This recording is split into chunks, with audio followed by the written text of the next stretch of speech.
तो इस कहानी की शुरुआत में हम रॉयल फैमिली के प्रिंस वेन को देखते हैं, जो कि अपने सारे कमांडर से बात कर रहा था। वहाँ पर उसकी पर्सनल बॉडीगार्ड जूलिया भी थी। वेन के सारे कमांडर्स वेन को बताते हैं, आपके राजा बनने से दूसरी कंट्रीज के लोगों को काफी दिक्कतें आ रही, लेकिन हमारी कंट्री आपके राजा बनने से काफी ज्यादा खुश है। इस बात को सुन करके वेन अपने सारे कमांडर्स को मोटिवेट करते हुए उनसे कहता है, हमारे किंगडम का अच्छा फ्यूचर आप लोगों की वजह से ही है, और ऐसे ही हम सभी साथ मिल करके आने वाले सारी मुसीबतों का सामना कर देंगे। वहाँ के सारे कमांडर्स वेन की ऐसी बात को सुन करके काफी खुश हो जाते हैं। फिर जैसे ही सारे कमांडर्स वहाँ से चले जाते, वेन अपने असली रूप में आ जाता है, जो कि एक नंबर का आलसी प्रिंस है। वो बस अपने इस किंगडम को बेचना चाहता है। जूलिया वहाँ पर वेन को समझाती है, आपको ऐसे अपने किंगडम के बारे में ऐसी बातें नहीं बोलना चाहिए। जूलिया की बातों को सुन करके वेन उसे रिप्लाई करता, क्या बकवास कर रही हो तुम, ऐसी बात कर रही जैसा कि तुम्हें पता ही नहीं हमारे किंगडम की आखिर हालत कैसी है। ना ही हमारे पास कोई पैसा है और ना ही हमारे किंगडम की इकोनॉमिक हालत अच्छी है। मैं तो बस इस बेकार से किंगडम को बेच करके अपने लाइफ को आराम से जीना चाहता हूँ। वेन की ऐसी बातों को सुन करके जूलिया उसके ऊपर काफी गुस्सा कर रही थी, बट इससे वेन को कोई फर्क नहीं पड़ता। वेन अब डिसाइड करता है वो पहले इस किंगडम को थोड़ा सा पावरफुल बना देगा ताकि इसकी अच्छी खासी कीमत मिल सके। तभी वहाँ पर वेन की छोटी बहन नैनी आ जाती है, जो कि वेन को बताती है, मैं फादर से मिलने गई थी और उनकी तबीयत में अब सुधार आ रहा, तो क्या भाई मैं फादर को लेकर के बाहर घूमने जा सकती हूँ। वेन तुरंत उसे मना करता है, नहीं बिल्कुल नहीं, तुम ऐसा नहीं कर सकती। तुम्हें ये बात पता है ना, पड़ोसी किंगडम हमारे किंगडम पर कभी भी हमला कर सकते हैं, तो आखिर ऐसे में तुम फादर को कैसे बाहर लेकर जा सकती हो। इस समय फादर बीमार है, इसलिए मैं उनकी रिस्पॉन्सिबिलिटी को ले रहा, तो मैं इस नाते तुम्हें बाहर जाने तो बिल्कुल नहीं दूंगा।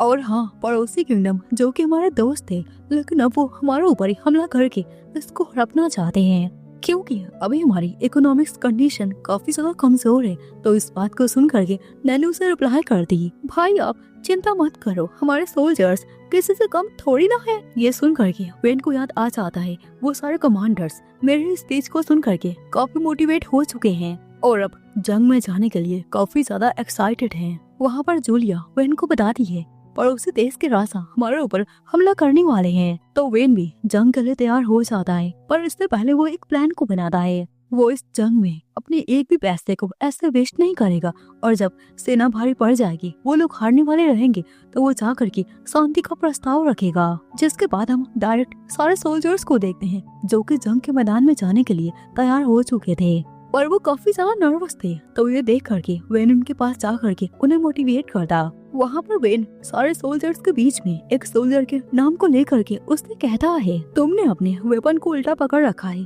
तो ये देख करके सारे सोल्जर्स काफी हैरान हो जाते हैं कि राजा को हमारा नाम पता है। सो सारे सोल्जर्स काफी मोटिवेट हो करके जंग में चले जाते हैं। दूसरी ओर हम मॉडर्न किंगडम के जनरल को देखते हैं, जो कि अपने सारे आर्मी से बात कर रहा था। उनकी सेना काफी कम है, तो हम बहुत आसानी से इस जंग को जीत जाएंगे। वेल अब आगे जंग स्टार्ट हो जाता है, हमें सारे आर्मी को दिखाया जाता है, जो कि मॉडर्न आर्मी पर भारी पड़ती जा रही थी। जो देख करके वेन और जनरल दोनों ही काफी ज्यादा हैरान हो जाते हैं कि आखिर ये क्या हो रहा, बिकॉज वेन और जनरल को ऐसा लग रहा था कि वेन की आर्मी काफी कम प्लस काफी कमजोर है। वेन अपने मन में कहता है, मैंने ऐसा सोचा नहीं था कि इनकी सेना इतनी कमजोर होगी। दूसरी ओर जनरल को काफी गुस्सा आ रहा था, वो अपनी सारी आर्मीज के साथ वेन को कैप्चर करने के लिए निकल जाता है, पर जैसे ही वो लोग वेन के पास आ जाते, जूलिया उन सभी को मारते हुए डायरेक्ट जनरल के पास आ जाती है और उनको सरेंडर करने को बोलती। तो जनरल काफी गुस्से में कहता है, मैं एक लड़की के सामने झुक जाऊं, ऐसा कभी नहीं हो सकता, इससे अच्छा तो मैं मरना पसंद करूंगा। ये सुन करके जूलिया एक ही बार में जनरल के सर को काट देती और उसकी आर्मी में फिकवा देती। अपने जनरल के ऐसे कटे हुए सर को देख करके सारी सेना घबरा जाती और जंग के मैदान को छोड़ करके वहाँ से भाग जाती। सो देन इसी तरह से वेन के सारे आर्मी इस जंग को जीत जाते हैं। जिसके बाद अगले दिन वेन जूलिया के साथ रॉयल मीटिंग में था, जहाँ पर सारे रॉयल जनरल्स वेन से अगले स्टेप के बारे में उनसे बात करते। तो वेन उन सभी से कहता है, हमें सबसे पहले मॉडर्न किंगडम के गोल्ड सोर्सरर फैक्ट्री पर अपना कब्जा करना चाहिए। वेन अपने मन में कहता है, मुझे ये बात पहले से ही पता है कि सारे जनरल्स इस बात से साफ साफ खिलाफ हो जाएंगे, बट इसका बिल्कुल उल्टा हो जाता है। सारे जनरल्स एक ही बार में उसकी बात को मान जाते हैं। आप बिल्कुल सही बोल रहे हैं, हमें सबसे पहले गोल्ड फैक्ट्री पर कब्जा करना चाहिए। सो अब ऐसे ही कुछ समय बाद वेन की सारी आर्मीज गोल्ड फैक्ट्री पर अपना कब्जा कर लेती है। फैक्ट्री पर अपना कब्जा करने के बाद वहाँ का मैनेजर वेन को आकर के उसे ये बात बताता। मास्टर, फैक्ट्री में सारे गोल्ड खत्म हो चुके हैं। इस बात को सुनकर ही वेन को 2.5 वोल्ट का झटका लग जाता है। उसके सारे सपने ऐसे ही खत्म हो जाते हैं। पर वेन डिसाइड करता है वो इस फैक्ट्री को मॉडर्न किंगडम को वापस से सेल करेगा, बिकॉज वहाँ के राजा को ये बात नहीं पता कि गोल्ड पूरी तरीके से फैक्ट्री से खत्म हो चुकी है। वेन के इस आइडिया में जूलिया उसका पूरा साथ देती है। दूसरी ओर हम मॉडर्न किंगडम के किंग को देखते हैं, जो कि अपने गोल्ड फैक्ट्री के लॉस होने पर काफी गुस्सा कर रहा था। किंग वहाँ पर सारे जनरल से कहता है आखिर उनकी इतनी हिम्मत कैसे हो गई कि उन्होंने हमारे गोल्ड फैक्ट्री पर कब्जा करने की कोशिश की। मेरा ये ऑर्डर है, तुम सभी जाओ और वापस से अपनी गोल्ड फैक्ट्री को वापस लेकर आओ।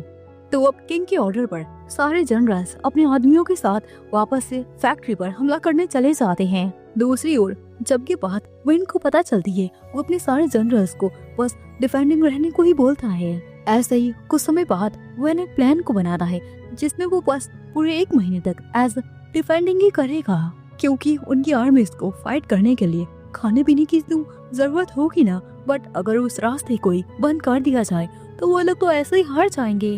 अब ऐसे ही कुछ हफ्ते बीत जाते हैं। मॉडर्न किंगडम्स की आर्मीज की हालत काफी ज्यादा खराब होती जा रही थी। ये सब देख करके वहाँ के जनरल डॉन को काफी ज्यादा गुस्सा आता जा रहा था, बिकॉज वेन ने डिफेंडिंग के साथ साथ अटैकिंग का भी बंदोबस्त कर रखा था। सो इसलिए अब वो लोग ना तो आसानी से अंदर जा सकते और अंदर जाने के बाद वो लोग आसानी से बाहर भी नहीं जा सकते। अपने सैनिकों की ऐसी हालत को देख करके जनरल डॉन को काफी ज्यादा गुस्सा आ रहा था। जूलिया वेन के इस प्लान से काफी इम्प्रेस हो जाती है, तो वेन उससे कहता है ये तो बस शुरुआत है, अभी देखो आगे क्या क्या होता है। और हाँ, मुझे ये बात पता है जनरल इतनी आसानी से वो हार नहीं मानेगा। मतलब ऐसे ही धीरे धीरे डॉन की सारी आर्मीज कमजोर पड़ती जा रही थी। तो ये सब देख करके डॉन अपने एक सोल्जर को वेन के पास भेजता है, अपना संदेशा दे करके।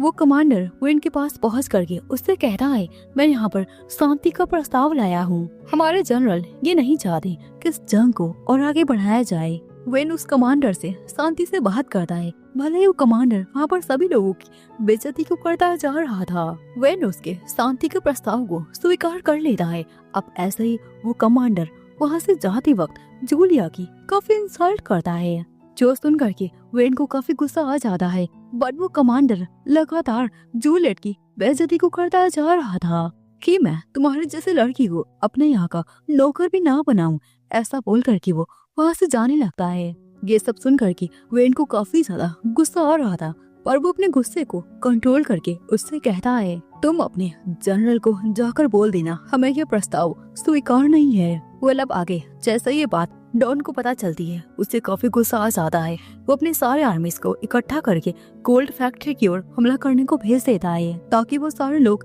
वेन की आर्मीज के डिफेंस को तोड़ सके। डॉन का ये प्लान काफी अच्छे से काम कर रहा था। तभी डॉन के पास एक सोल्जर आ जाता है, जो कि डॉन को कमांडर का कटा हुआ सर दे देता है, जिसने जूलिया और बाकी सारे सोल्जर्स की काफी इंसल्ट की थी। वो सोल्जर कोई और नहीं बल्कि वेन होता है।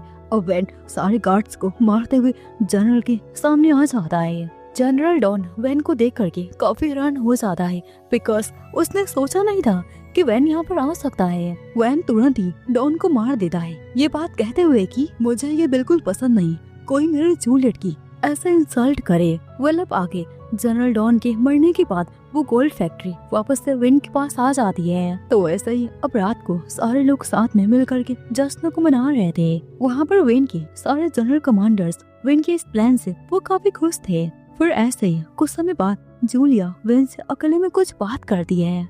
जूलिया उसे बताती है मॉडर्न किंगडम को दूसरे एम्पायर्स ने अपने गिरफ्त में ले लिया। ये सुन करके वेन काफी हैरान हो जाता है कि अब मेरी गोल्ड फैक्ट्री का आखिर क्या होगा, मैं तो उसको सेल करने वाला था ना। जूलिया उसके ऐसे रिएक्शन को देख करके उसे बताती है मेरे पास एक प्लान है, हम इस फैक्ट्री में वापस से गोल्ड के लॉस को भर सकते हैं। जो सुन करके वेन काफी खुश हो जाता है। दूसरी ओर हम इम्पीरियल के एम्बेसडर लिया को देखते हैं, जो कि वेन की रिपोर्ट को पढ़ करके काफी हैरान हो जाती है, बिकॉज वेन ने इम्पीरियल हाई स्कूल में स्टडी की थी और उसके सारे सब्जेक्ट्स में स्कोर काफी हाई थे, पर यहाँ के किंग ने इन सारी रिपोर्ट्स को हाइड कर दिया था। वेल आगे अब हम वेन को देखते हैं जो कि अपने सपनों में अपने मिलिट्री एकेडमी के दोस्तों के बारे में उन्हें सोच रहा था, जहाँ पर वेन की दोस्त लूना उससे बोलती है वो उससे मिलने हमेशा आएगी। इस बात को याद करके वेन अपने ड्रीम से बाहर आ जाता है और जूलिया को लूना के बारे में बताता है। मैं उस लड़की लूना से कभी मिलना नहीं चाहता,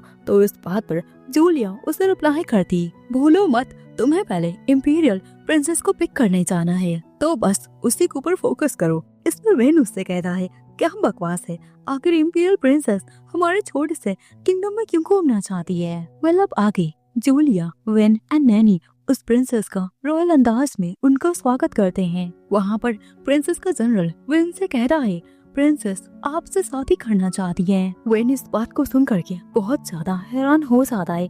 तभी वो प्रिंसेस अपने चेहरे से मास्क को हटा देती है, जो कि कोई और नहीं बल्कि लूना थी। वेन उसको देख करके बहुत ज्यादा सरप्राइज हो जाता है। अगले सीन में वेन काफी पैनिक था, आखिर ये लड़की मुझसे शादी क्यों करना चाहती है, ऐसा बिल्कुल नहीं हो सकता, और वैसे वो लड़की तो ऑर्डिनरी थी ना, तो आखिर ये इम्पीरियल प्रिंसेस कैसे बन गई। और वो लड़की इतनी ज्यादा चालाक है, वो मुझसे तो शादी बिल्कुल नहीं करना चाहेगी। आखिर वो किस इरादे से यहाँ पर आई है, उससे पक्का मुझसे कोई हेल्प चाहिए होगी। अब मुझे इसका पता लगाना पड़ेगा। ऐसा ही कुछ समय बाद सभी लोग साथ में डिनर कर रहे थे, जहाँ पर वेन लूना से दोबारा पूछता है क्या तुम सच में मुझसे शादी करना चाहती हो ना, या फिर ये इसी तरह का मजाक है, तो मुझे पहले ही बता दो।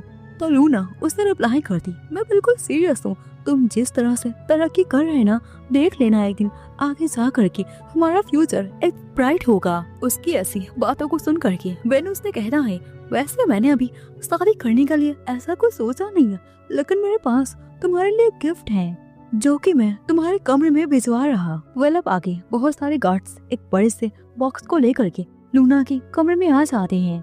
फिर जैसे ही वो सारे गार्ड्स बाहर चले जाते हैं तो लूना वेन को बाहर आने को बोलती है। उस बॉक्स में कोई और नहीं बल्कि वेन और जूलिया होते हैं। फिर आगे तीनों साथ में बातें करते हैं, जहाँ पर जूलिया लूना को प्रिंसेस बुलाती है तो लूना उससे कहती है हम दोस्त हैं तो तुम मुझे मेरे नाम से बुला सकती हो।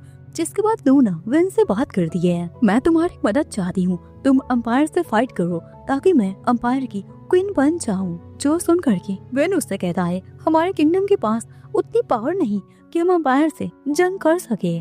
तो ये सुन करके लूना उसे बताती है इस समय अंपायर के तीनों प्रिंस गद्दी के लालच में आपस में फाइट कर रहे हैं, तो मैं इस मौके का फायदा उठा करके खुद ही गद्दी पर राज करना चाहती हूँ। इसमें बस मुझे तुम्हारी मदद चाहिए। अगर मैं गद्दी पर बैठ जाऊंगी तो मेरे ब्रदर्स की आपस में फाइट रुक जाएगी। वेन को लूना का प्लान काफी अच्छा लगता है, बट वो इतनी आसानी से ऐसे रिस्क को ले नहीं सकता, तो इसलिए वो लूना के ऑफर के बारे में सोचने के लिए कुछ समय लेता है। फिर जैसे ही वो लोग वहाँ से बाहर आने लगते तो नैनी की बॉडीगार्ड नाना की जूलिया को बताती है नैनी काफी अपसेट है, वो आपसे मिलना चाहती है। तो जूलिया नैनी से मिलने के लिए उसके पास आ जाती है, जहाँ पर नैनी जूलिया को बताती है मैं ये नहीं चाहती मेरे भाई की शादी किसी और प्रिंसेस से हो, मैं तो हमेशा से ये चाहती हूँ कि आप ही मेरे भाई की वाइफ बन जाओ। जो सुन करके जूलिया नैनी को समझाते हुए उसे बताती है मेरी उतनी हैसियत नहीं कि मैं प्रिंस से शादी कर सकूं, बट मुझे इस बात की खुशी है कि मैं उनके काफी क्लोज हूँ। बट ये सारी बातें नैनी को कुछ समझ नहीं आ रही थी, तो जूलिया नैनी को सजेस्ट करती है तुम्हें अपने भाई के साथ स्टडी करना चाहिए, जिससे कि तुम उनके साथ टाइम को स्पेंड कर सकोगी। अगले सीन में जूलिया और लूना साथ में बातें कर रहे थे, जहाँ पर दोनों ही ऐसे बातें करते हैं, जहाँ पर लूना उसे बताती है अंपायर के पड़ोसी किंगडम का प्रिंस गेराट मेरे पीछे हाथ धोकर पड़ा है, वो मुझसे शादी करना चाहता है, बट मैं उससे शादी बिल्कुल नहीं करना चाहती, इसलिए मैं वेन के पास आ गई हूँ। दूसरी ओर वेन अपनी सिस्टर नानी के साथ स्टडी कर रहा था, जहाँ पर वो उसे मिलिट्रीज और किंगडम से रिलेटेड उसे सारी इंफॉर्मेशन को दे रहा था। तभी वहाँ पर एक गार्ड वेन के पास आ जाता है एक वेपन को लेकर के, जो कि मात्रा किंगडम का नहीं था। जो देख करके वेन सोच में पड़ जाता है। दूसरी ओर हम लूना को देखते हैं, जो कि अपने मिलिट्रीज के दिनों को याद कर रही थी। जहाँ पर वेन सारे प्रॉब्लम्स को तुरंत ही सॉल्व कर ले रहा था। लूना को ये बात बहुत पहले से ही पता चल चुकी थी कि वेन एक जीनियस है, लेकिन फिर भी उसने अपनी प्रिंसेस होने की बात को उससे छिपा कर रखा। जिसके बाद लूना की आंखें खुल जाती है, वो अपने सपनों से बाहर आ जाती है। तभी उसके पास उसके बॉडीगार्ड आ जाती है, जो कि उसे बताती है प्रिंस वेन आपसे मिलना चाह रहे हैं। लूना अपने मन में ये बात सोचती है, लगता है वेन मुझे किसी इम्पोर्टेंट चीज के लिए बुला रहा, बिकॉज वो तो मुझे इन छोटे मोटे चीजों के लिए कभी बुला नहीं सकता। चलो देखा जाए आखिर जीनियस प्रिंस के माइंड में क्या चल रहा है। अब आगे लूना चाय को पीते हुए वेन से ये बात करती है, मैं एम्पायर वापस जा रही अपने प्रपोजल के रिजेक्शन को लेकर के। लूना की बात को सुन करके वेन उससे कहता है, मैं ये मान नहीं सकता तुम इतनी आसानी से हार मान सकती हो। जब तक कि ये बैटल हो रहा तुम अपना फायदा निकालने की कोशिश तो जरूर करोगी, तुम ऐसे हार नहीं मान सकती। ये सुन करके लूना स्माइल करने लगती है। फिर वेन उससे कहता है, मेरे किंगडम में बहुत सारे वेपन्स रिसेंटली में आ रहे जो कि वेस्ट एरिया के बनाए गए हैं, और तुम मात्रा और रिबेलियंस के बीच में फाइट करवाना चाहती हो ताकि रिबेलियंस जीत जाए और इसका फायदा तुम उठा सको। क्या हो अगर मैं खुद ही तुम्हें रिबेलियंस को सौंप दूं? तो लूना उससे बताती है, मैंने ऐसा सोचा नहीं था, लेकिन जहाँ तक मुझे पता है आइलैंड्स के किंग मार्क ने एम्पायर के साथ जुड़ने के लिए रिबेलियंस को धोखा दे दिया है, और अब आगे मार्क को उसी एम्पायर पर दोबारा से हमला करना होगा, तो उसे किसी ताकतवर का सहारा चाहिए होगा। इसलिए मैं ये सोच रही थी कि मैं मार्क की मदद करूँ। मार्क का बेटा वैसे भी वो तो मुझसे शादी करना ही चाहता है। जो सुन करके वेन उससे कहता है, तो क्या इसका मतलब तुम मुझे टारगेट कर रही हो? क्या हो अगर मैं तुम्हें खुद ही डायरेक्ट आइलैंड्स को सौंप दूं? तो लूना उसे रिप्लाई करती, तुम ऐसा नहीं कर सकते। अगर रिबेलियंस जीत गई तो मात्रा किंगडम बेकार हो जाएगा, बिकॉज जो वेस्ट के लोग हैं वो जूली जैसे लड़कियों को बस अपना ऐसा स्लेव बनाना चाहते हैं। मुझे पूरा यकीन है तुम ऐसे लोगों के साथ काम तो बिल्कुल नहीं करना चाहोगे। दोनों साथ में बात कर ही रहे थे कि तभी वहाँ पर जूली आ जाती है और वेन को बताती है आइलैंड्स का प्रिंस गैराट यहाँ पर आ गया है। वेन ये सुन करके सरप्राइज हो जाता है। फिर आगे वेन प्रिंस गैराट का वेलकम करता है। गैराट को जैसे ही ये बात पता चलती है लूना यहाँ पर है, वो तुरंत ही मात्रा किंगडम में लूना से मिलने जाता है। वेन वहाँ पर गैराट का वेलकम कर रहा था, लेकिन गैराट उसके इंसल्ट कर देता है, बिकॉज गैराट की पोजीशन वो काफी हाई थी। बट ये सब देख करके जूलिया को काफी गुस्सा आ रहा था। कुछ समय बाद वेन काफी परेशान हो जाता है, ये मोटू प्रिंस मेरे किंगडम में क्या कर रहा? कितना अच्छा मेरा प्लान काम कर रहा था, बट इसने हाँ करके सारा कुछ बेकार कर दिया। जूलिया वहाँ पर वेन से गुस्से में कहती है, आखिर वो तुमसे ऐसे कैसे बात कर सकता है? वेन जूलिया को शांत करने की कोशिश करता, तो जूलिया अपना गुस्सा शांत करने के लिए वो वेन की गोद में बैठ जाती है। फिर दोनों साथ में बातें करते हैं अब आगे क्या करना चाहिए। वेन जूलिया को अपना आइडिया बताता है, मैं लूना का यूज करूंगा प्रिंस को सेड्यूस करने के लिए, फिर लूना को उसी के साथ आइलैंड्स भेज दूंगा। जूलिया उसे रिप्लाई करती, क्या तुम्हें लगता है लूना ऐसा होने देगी? बट वेन के हिसाब से उसके पास कोई और रास्ता ही नहीं है। दूसरी ओर हम लूना को देखते हैं जो कि ये बात कहती है, वेन जैसा तुम सोच रहे ना मैं वैसा बिल्कुल होने नहीं दूंगी। ऐसा ही कुछ समय बाद सब लोग साथ में डिनर कर रहे थे, जहाँ पर गैराट बहुत सारा ड्रिंक कर लेता है। लूना को अपने पास देखने की खुशी में वहाँ पर वेन गैराट की तारीफ करता जा रहा था। फिर लूना की ओर देख करके वो कहता है, आपको प्रिंसेस लूना से शादी कर लेना चाहिए।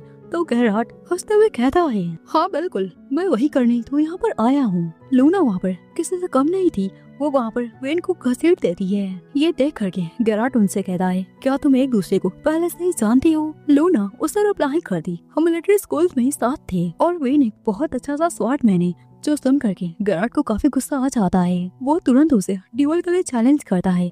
वेन ये देख करके वो काफी घबरा जाता है, आखिर मैं ऐसे कैसे फंस गया? अगर मैं जीत भी जाता हूँ तो प्रिंस मेरे किंगडम पर वार छेड़ देगा।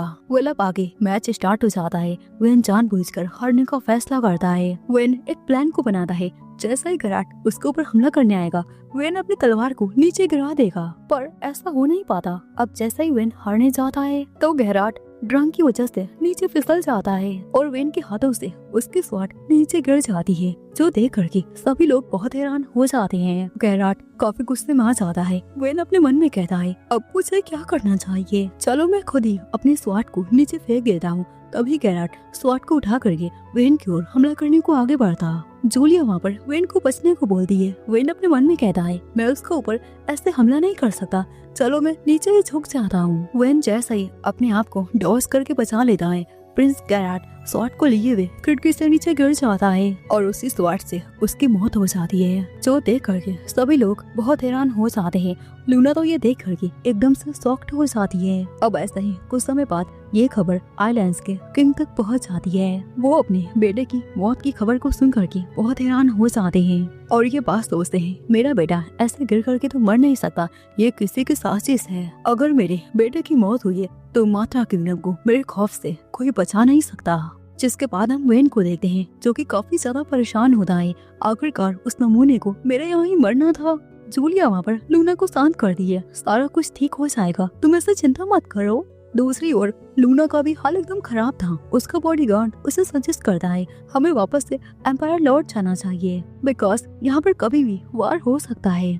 लूना उन्हें रिप्लाई करती, मैं ऐसा डर करके भागने वालों में से नहीं हूँ। अगले सीन में लूना वेन से मिलने जाती और अपनी हार को स्वीकार करती है कि वो अकेले कुछ भी नहीं कर पाएगी, तो अब उन दोनों को साथ मिल करके इस प्रॉब्लम से बाहर निकलना पड़ेगा। वेन लूना से ये कहता है, मैं ऐसे जंग का ऐलान नहीं कर सकता, बिकॉज मेरे पास मेरे राज्य में पैसे नहीं है कि मैं गवर्नमेंट को दे सकूं। अभी हम पिछले लॉस से बाहर निकले ही नहीं कि अब ये क्या हो गया। आखिर ये कैसा बवाल मेरे पास आ चुका है। लूना वेन से पूछती है, आखिर हम कैसे बिना फाइट के आइलैंड से बच पाएंगे। वेन उसे रिप्लाई करता, मेरे पास एक आइडिया है। अगले सीन में वेन अपने 4 बॉडीगार्ड के साथ आइलैंड्स का किंग मार्क से मिलने जाता है। मार्क वेन को अपने पैलेस में देख करके बहुत गुस्सा हो जाता है कि आखिर यहाँ पर क्या कर रहा। वेन यहाँ पर कोई फाइट नहीं बल्कि मार्क से प्राइवेट में कुछ बात करने आया था। मार्क काफी गुस्से में दिख रहा था, पर वो वेन के साथ बात करने के लिए मान जाता है। वेल अब आगे वेन मार्क को बताता है इंपीरियल प्रिंसेस लूना को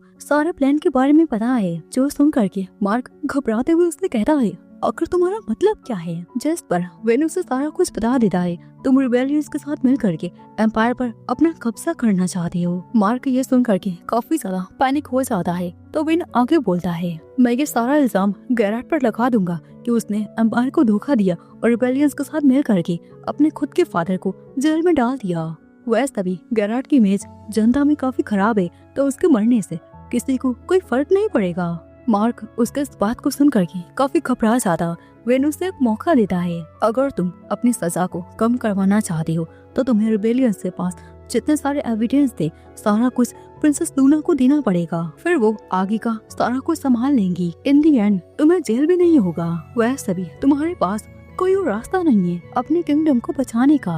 अगर तुम खुद को बचाना चाहते हो और जेल में नहीं जाना चाहते तो मेरी बात को मान जाओ। वेन की सारी बातों को सुन करके मार्क उससे कहता है, मुझे कुछ समझ चाहिए इन सारी बातों को सोचने के लिए। वेन अपने मन में काफी खुश हो जाता है, फिर वहाँ से आने लगता। तभी उसे वहाँ कुछ गड़बड़ सी लगती है। तभी वहाँ पर कुछ बंदे आ जाते हैं जो कि वेन और उसके गार्ड्स पर हमला कर देते हैं। दूसरी ओर हम मार्क को देखते हैं, जो कि अपने बेटे के कब्र के पास था। मार्क उससे कहता है, तुम सच में एक नंबर के बेवकूफ हो, पर तुम मेरे बेटे हो। वेल आगे मार्क अपने गार्ड्स को ऑर्डर दे देता है कि वो सारे लोग मात्रा के आर्मियों को खत्म कर दे और वेन और लूना को पकड़ करके कैद कर ले। दूसरी ओर वेन को जिन लोगों ने पकड़ा था वो मार्क के आदमी नहीं थे। तभी उनका लीडर ओलिवर वेन के ऊपर डायरेक्ट हमला करता, लेकिन वेन उसके हमले से बच जाता है। ओलिवर रिबेलियंस और अलायंस के बीच फाइट करवा करके अपना फायदा निकलवाना चाहता, पर वेन की वजह से उसका प्लान खराब हो रहा था। वेन उससे कहता है, मुझे तो पहले से ही तुम्हारे प्लान के बारे में पता था, तुम सारे एविडेंस को जलाने का प्लान बना रहे थे। ओलिवर इस बात को सुनकर के बहुत हैरान हो जाता है कि आखिर इस बंदे को मेरे अगले मूव के बारे में आखिर से कैसे पता चल जाता है। जिसके बाद ओलिवर के सारे आदमी सारे डॉक्यूमेंट्स को जलाने के लिए चले जाते हैं, पर वहाँ पर ननाकी सभी को मार देती है, बिकॉज वेन ने उसे पहले से ही ये काम दे दिया था। ननाकी वहाँ पर सारे एविडेंस को बचा लेती है। जिसके बाद हम वेन और ओलिवर को देखते हैं, दोनों ही साथ में फाइट कर रहे थे, लेकिन वेन ओलिवर को हरा देता है, फिर उसका एक हाथ काट देता है। ये सब देख करके ओलिवर अपने आदमियों के साथ वहाँ से भाग जाता है। फिर वेन अपने सारे आदमियों से कहता है, मुझे जहाँ तक लगता है मार्क ने इस ऑफर को मना कर दिया होगा, तो हमें हम प्लान बी को यूज करना चाहिए। तो इधर हम मार्क को देखते हैं, जो कि अपने सारे आदमियों से कहता है, वेन अभी तक ज्यादा दूर गया नहीं होगा, उसे जल्दी से पकड़ करके उसे मेरे पास लाओ। वह आगे बहुत सारे आर्मीज खड़ी होती है, जो देख करके मार्क बहुत हैरान हो जाता है बिकॉज वेन ने अपने सारे आर्मीज को पहले से ही यहाँ पर खड़ा रखा था बिकॉज उसे ये बात बता दी कि मार्क उसे पकड़ने के लिए यहाँ पर जरूर आएगा। वहाँ पर मार्क की आर्मीज कहते हैं हमें यहाँ से वापस चले जाना चाहिए। तभी पीछे से वहाँ बहुत सारे अंपायर की सेना आने लगती है, जो देख करके मार्क अपने मन में सोचता है मुझे इनकी मदद को लेना चाहिए। तभी मार्क की नजर उनके फ्लैग को पड़ती है, जो कि सारे आर्मीज प्रिंसेस लूना की होते हैं। प्रिंसेस का एक मैसेंजर मार्क के पास आकर कहता है प्रिंसेस आपसे मिलना चाहती है, जो सुन करके मार्क काफी कंफ्यूज हो जाता है कि आखिर यहाँ पर क्या करने आई है। दूसरी ओर प्रिंसेस का बॉडीगार्ड उनसे कहता है आपको ऐसे रिस्क नहीं लेना चाहिए। लूना उसे रिप्लाई करती मुझे ऐसे रिस्की भरे काम काफी पसंद आते हैं। वो लाके मार्क लूना के पास आ जाता है, उससे बात करता बट वो काफी ज्यादा घबराया हुआ था, उसे कुछ समझ नहीं आ रहा था आखिर यहाँ पर क्या हो रहा, बट वो यहाँ से बस निकलना चाहता। मार्क वहाँ पर वेन को देखता है, वो तुरंत प्रिंसेस लूना से पूछता है आखिर ये यहाँ पर क्या कर रहा, ये पूरी जगह तो अंपायर की है ना, तो फिर यहाँ पर मात्रा का प्रिंस क्या कर रहा। मुझे ऐसा लगता है ये यहाँ पर हमला करने के लिए आया है। ये सुन करके लूना का बॉडीगार्ड उसे बताता है मात्रा की आर्मी अंपायर की आर्मी के साथ मिल करके एक्सरसाइज करने वाली है। मार्क को अब समझ आ जाता है ये प्लान वेन ने पहले से ही बना रखा था। मार्क अपनी हार को स्वीकार कर लेता है, वो कुछ भी क्यों ना कर ले, लेकिन वो प्रिंस वेन को ऐसे हरा नहीं पाएगा। वो लब आगे मार्क के पास वेन और लूना आ जाते हैं और उससे पूछते हैं अब तुम क्या करने वाले हो। मार्क तुरंत लूना से माफी मांग करके रिबेलियंस के खिलाफ सारे इन्फॉर्मेशन को उसे दे देता है। अब ऐसे ही कुछ समय बाद हम मात्रा पैलेस का सीन देखते हैं, जहाँ पर लूना जूलिया से बातें कर रही थी। हमारे रास्ते में काफी सारे दिक्कतें आ गई थी, पर वेन और तुम्हारी मदद से सारा कुछ ठीक हो गया, तो अब मुझे यहाँ से जाना होगा। जूलिया वहाँ पर लूना से ये बात पूछती है क्या तुम प्रिंस से शादी नहीं करने वाली। लूना उसे रिप्लाई करती मैं सिंगल ही रहूंगी और अपने अंपायर को अच्छे से चलाऊंगी बिकॉज सिंगल लाइफ काफी अच्छी होती है, लेकिन मिंगल लाइफ में काफी सारी जिम्मेदारियों को उठाना पड़ता है। जूलिया लूना की बात को सुन करके उससे कहती है तो इसका मतलब तुम प्रिंस वेन से प्यार नहीं करती। लूना उसकी बात को सुन करके काफी सरप्राइज हो जाती है और उसे बताती मैं बस उसे एक अच्छा सा अपना दोस्त समझती हूँ। बट जूलिया के कहने पर लूना मान लेती है कि वो प्रिंस को काफी पसंद करती है, लेकिन वो ये बात प्रिंस को कभी बता नहीं पाई। मतलब आगे लूना वहाँ से जाने की तैयारी करती और वेन से बात करती मुझे रिबेलियंस के खिलाफ काफी सारे सबूत मिल गए जो कि मुझे चाहिए थे, तुमने मेरी काफी मदद की। ये सुन करके वेन उससे कहता है कोई बात नहीं, वैसे भी मैंने तुमसे प्रॉमिस किया था तुम्हें लाइफ में जब कभी भी मेरी मदद चाहिए होगी तो मैं तुम्हारी मदद करूंगा। ये सुन करके लूना बहुत हैरान हो जाती है कि इसे वो प्रॉमिस अभी तक याद था। लूना के दिल में अब वेन के लिए और भी ज्यादा फीलिंग्स आने लगती है। लूना उसे देख करके ब्लश करने लगती, फिर अपने किंगडम की ओर वापस चली जाती है। दूसरी ओर वेन अपने वापस से आराम की लाइफ को जीने के बारे में सोचता जा रहा था। तो दोस्तों इसी के साथ इस एनिमे का ये पार्ट यहीं पर खत्म हो जाता है। आई होप इसकी स्टोरी आपको पसंद आई होगी। तो फिर मिलते हैं किसी और धमाकेदार एनिमे को लेकर के, तब तक के लिए सायोनारा।